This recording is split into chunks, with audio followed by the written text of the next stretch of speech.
কুফর শিরিক থেকে সম্পর্ক ছেদ করা। আমি মুসলমান, আমাকে কুফর শিরিক এবং নিফাক থেকে সম্পর্ক ছেদ করতে হবে। এগুলো থেকে সম্পর্ক ছেদ ঘোষণা দেওয়া ইমানের শর্ত। উজু এবং উজু ভঙ্গের কারণ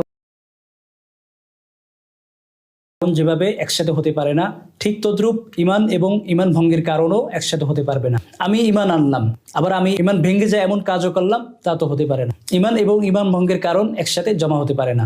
আমি আল্লাহ তাআলাকে মাবুদ হিসাবে গ্রহণ করলাম, এটার অর্থ হলো আমি অন্য কাউকে ইবাদতের উপযুক্ত এটা মানতে পারবো না। লা ইলাহা ইল্লাল্লাহ, এটি কালিমার দুইটি অংশ। একটা হলো আল্লাহ তাআলা মাবুদ, দ্বিতীয় হলো আল্লাহ তাআলা ছাড়া অন্য কোনো মাবুদ নেই, ইবাদতের উপযুক্ত অন্য কেউ নেই, এটা বিশ্বাস করতে হবে। দুইটার সমন্বয় ইমান হবে এবং এটি ইমানের দাবি। কুফর, শিরিক, নেফাক এগুলোকে সমর্থন করা যাবে না, মহব্বত করা যাবে না, ভক্তি শ্রদ্ধা এগুলোর প্রতি রাখা যাবে না, তাহলে ইমানের দাবি পরিপূর্ণ হবে না। এখানে একটি বিষয় স্পষ্ট করা জরুরি, সেটি হলো কাফের, মুশরিক তারা যদি যুদ্ধবাজ না হয় তাহলে তাদের সাথে মুসলমানদের সহাবস্থান হতে পারে। একই দেশে থাকা যাবে, একই মহল্লায় থাকা যাবে, একই জায়গায় চাকরি করা যাবে, একই সাথে ব্যবসা করা যাবে, এক্ষেত্রে কোনো সমস্যা নেই। তারা মানুষ হিসাবে মানবিক অধিকার তারা পাবে, তারা আমার আত্মীয় হিসাবে অধিকার পাবে, তারা সহকর্মী হিসাবে তাদের যে অধিকার আছে সেই অধিকার পাবে। তাদের মধ্যে কেউ অসুস্থ হলে ইসলাম আমাদেরকে শিক্ষা দেয় তাদেরকে অসুস্থ হলে দেখতে যাওয়া এবং অনাহার থাকলে আহার দেওয়া, এগুলো ইসলাম শিক্ষা দেয়। এগুলো সব কিছু করার উদ্দেশ্য হলো তারা যাতে আমাদের মুসলমানদের আচরণ দেখে ইসলামের দাওয়াতের প্রতি, মুসলমানদের আচরণ দেখে মুসলমানদের প্রতি আকৃষ্ট হয়ে ইসলাম ধর্ম গ্রহণ করে, এটা আমাদের উদ্দেশ্য থাকবে তাদের সাথে সহাবস্থানের। তবে কাফেরদের সাথে মাখামাখি সম্পর্ক করা, খুব ঘনিষ্ঠ সম্পর্ক করা, এটা চলবে না।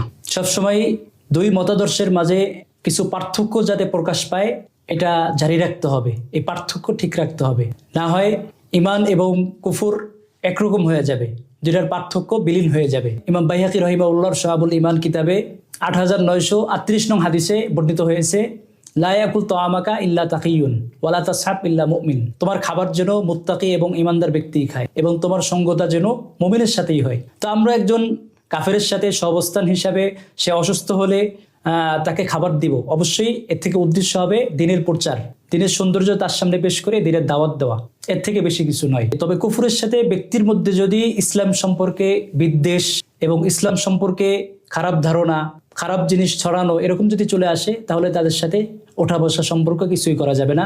এবং যদি এরকম হয় যে দাওয়াতের মহল বাকি থাকে না, তাহলে তো তারা হত্যার উপযুক্ত হয়ে যায়।